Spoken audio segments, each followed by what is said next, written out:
Bonjour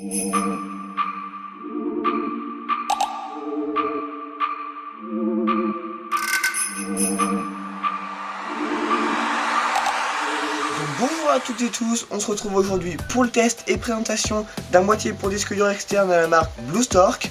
Je vais vous présenter ce boîtier, vous montrer comment on va procéder pour l'installation du disque dur interne dans ce boîtier, ainsi que les connectiques, etc. Je tiens à préciser que je n'ai pas de partenariat avec cette entreprise et que tous les liens concernant le produit seront en description. Alors on va tout d'abord commencer par vous présenter le contenu de cette boîte. Donc on a une boîte tout à fait sobre avec le boîtier sur la face avant ainsi que la marque sur le côté. Derrière quelques explications et sur le côté également l'explication du produit. Hop, on va ouvrir. Qu'est-ce qu'on a sur la face avant? On a donc tout d'abord le boîtier pour disque dur, donc qui est noir ici, hop, présenté comme ci sur cette face. On va le laisser de côté pour l'instant. Hop, on retire ceci. En dessous, qu'est-ce qu'on a? On a le câble qui sert à relier le boîtier à l'ordinateur en micro USB ainsi que USB avec deux prises pour pouvoir alimenter un disque dur un petit peu plus gros. Hop, on a également un manuel d'utilisation. Voilà, donc un manuel complet qui explique comment installer le produit à l'intérieur, ainsi qu'un fourni avec un tournevis et quelques petites visseries au cas où on n'en ait plus. Voilà en ce qui concerne la boîte. Donc moi ce boîtier je l'ai commandé sur internet il y a à peu près un an. Donc parce que j'avais un disque dur d'ordinateur qui me servait plus. Donc voilà, un disque dur d'ordinateur portable en 2,5 pouces avec connectique IDE. Donc un disque dur quand même très ancien, mais bon, je me suis dit pourquoi pas en faire un disque dur externe, ça peut toujours servir, c'est très utile. Donc pour commencer, en ce qui concerne l'installation, donc on se retrouve avec ça quand on enlève le disque dur de l'ordinateur, avec cette cage derrière. Donc il y a 4 vis qui se trouvent ici, ici, ici, ainsi qu'ici. Donc hop, on les retire, moi j'ai déjà fait préalablement pour que ça aille plus vite pour la vidéo. Hop, on retire ceci et on se retrouve avec un disque dur, hop, comme ceci. Voilà, donc on a le disque dur avec les broches sur la face haute, la marque, etc. Donc ça, on s'en fiche pour l'instant. Hop, donc en ce qui concerne l'installation, on récupère notre disque dur, on récupère également notre boîtier. Tac, on le prend ici avec nous. Il y a 4 vis sur le côté, donc hop, sur ces deux faces là, ainsi que sur ces deux tranches là. Voilà, donc on enlève les 4 vis, donc moi je l'ai déjà fait également. Hop, on va commencer par retirer cette partie, voilà, pour se retrouver avec donc le boîtier comme ça. On va également retirer, hop, la petite plaquette qui est à l'intérieur. Hop, faut pas hésiter, hop, à la prendre, voilà.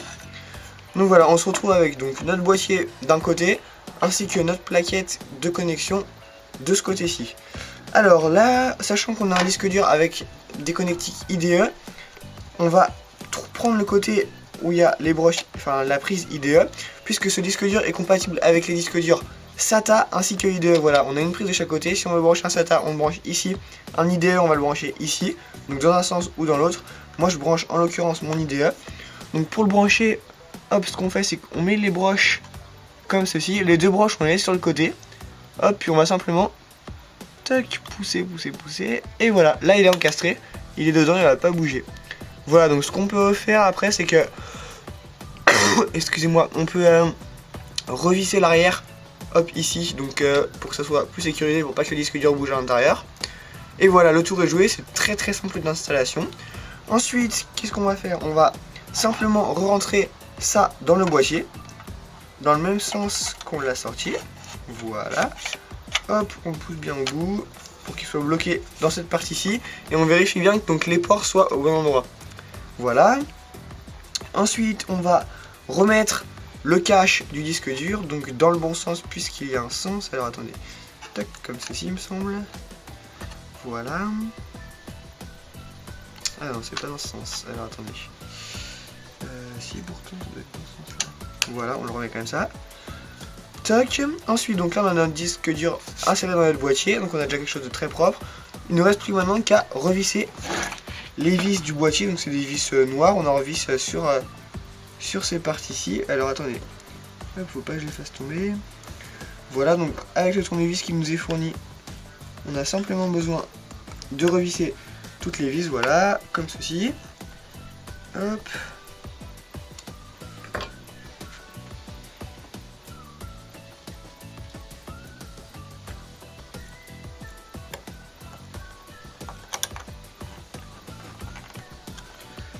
Pas la peine de serrer très fort, hein, ça fonctionne parfaitement.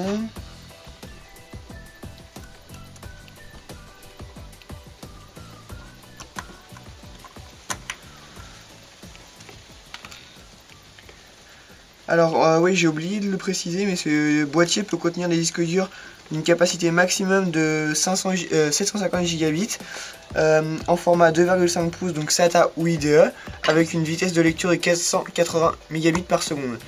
Voilà, donc là maintenant le boîtier est refermé, donc on peut remarquer que c'est quand même relativement solide même si je n'ai pas fixé à l'intérieur.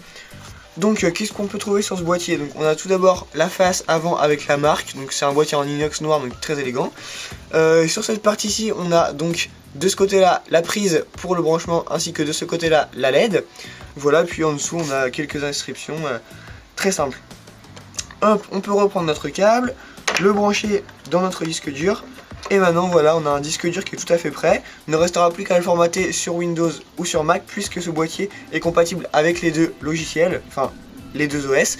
Donc voilà, le disque dur est fin prêt, il est tout à fait utilisable. Donc voilà, aucun souci. Lorsqu'il sera en marche, vous aurez une petite LED verte qui va s'allumer. Je vous mettrai une photo en description, en vidéo, excusez-moi. Donc voilà, le disque dur est prêt. Vous voyez que ça a été très simple d'utilisation, enfin d'installation. Donc voilà. En globalité, donc moi c'est un boîtier que je vous conseille, puisque premièrement il est très élégant, très simple à installer, il fonctionne avec les SATA et IDE, ce qui fait que si vous voulez changer le disque dur au bout d'un an, puisque le vôtre, vous en avez trouvé un autre, ou je sais pas, n'importe quelle solution, c'est tout à fait possible sans devoir acheter un boîtier. Il est tout à fait robuste puisqu'il est en inox, et classe et élégant, voilà, je n'ai encore eu aucun souci avec, donc au final c'est un boîtier que je vous recommande. J'espère que cette présentation aura été assez complète, même si ça a été court. Voilà, et puis si vous avez des avis à me donner ou des choses comme ça, n'hésitez pas en commentaire. Si la vidéo vous a plu, n'hésitez pas à liker et à vous abonner à la chaîne. Hop, de ce côté là, la vidéo de l'ancien test du Meizu M2 Mini qui est sorti il y a une semaine. Et voilà, j'espère que cette vidéo vous aura plu. Moi je vous dis à bientôt pour un nouveau test.